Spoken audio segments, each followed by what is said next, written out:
Hi everyone, it's Marisol and I'm back with my third book review, and today's book review is gonna be on To All the Boys I've Loved Before by Jenny Han. This book has an interesting concept and I thought it was really different because when I first saw this book I didn't pick it up right away because I kind of felt iffy about it because I looked it up on Goodreads and a lot of people didn't like it. I thought it was just going to be about the love letters, like there's really going to be no story to it, but there was actually a story which I liked and I could relate a lot to it, so I think that's why I came to like this book a lot, because there was so much I could relate to the main character. It's about a 16-year-old named Laura Jean who one day gets confronted at school by this boy, and this boy is like, well, what is this letter like, you know, it took me by surprise, and she's like, what letter? And he starts saying things that only she knows because she wrote him in a letter, so she freaks out and runs home and finds out that all the letters she's written to all the boys that she's liked or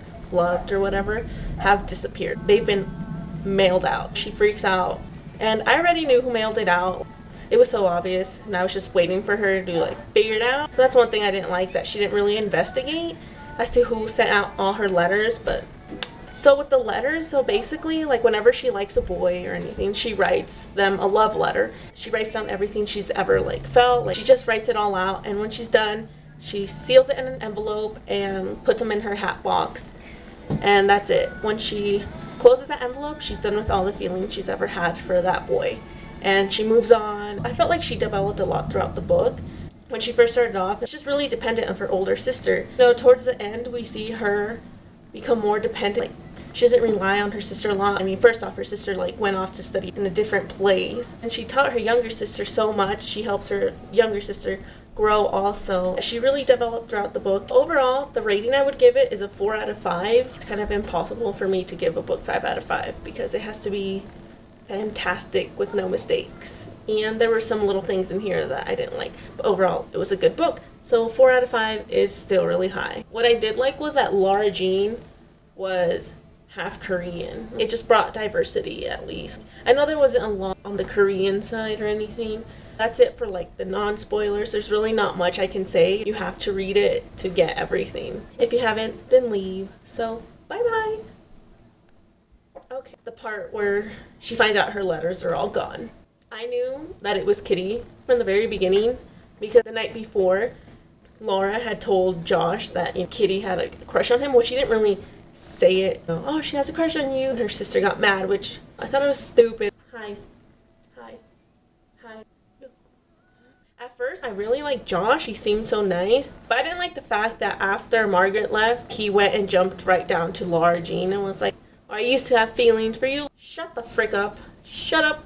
Before he said that, like, I was freaking out about when Josh came to confront her at school, and he's like, and she already knew what was gonna happen. She just runs down to Peter and jumps into his arms, and I just knew what was gonna happen, so I just, This is the only time I liked Josh. Like, she dressed up as, like, one of the Harry Potter characters, and then Josh came out, and he was one too, and, like, they did the whole wand thing.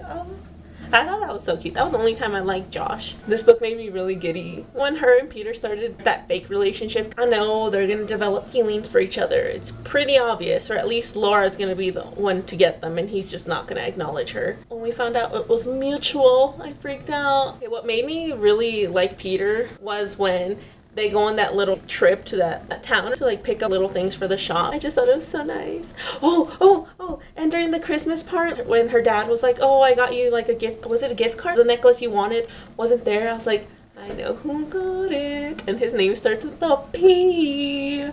Cause who else would get it for you? But the part that really made me mad was where they were at that ski trip the next day where everyone's like, oh, I heard like you and Peter had sex in the hot tub. And the fact that she just cried about it and didn't say anything. Like, she wasn't like, it's not true. She should have stepped up for herself. And that's one thing. Another thing that makes me mad, actually, that she didn't do anything about it. She just kind of like, oh, everyone thinks that I did it, but I know I did it. Yeah, I'm not gonna tell anyone. I should just cry about it. If Peter was spreading that, I'm gonna be mad. But, you know, I don't think it was actually him. I actually think it was just Genevieve, because, you know, she hates anyone that touches Peter, basically. So I'm pretty sure it was just her who spread it. Or the ending. Can we talk about the ending? I was okay with it. I know some people didn't like the ending because it was just like a stops. The way it ends up, like just that little Dear Peter, like,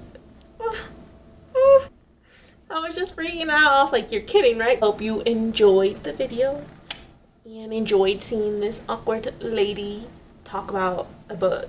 I'll try to make another one soon. I start school the 25th and college isn't easy. It's more because I'm a slacker, so I'm gonna try to post soon again. So that's it for now. Bye.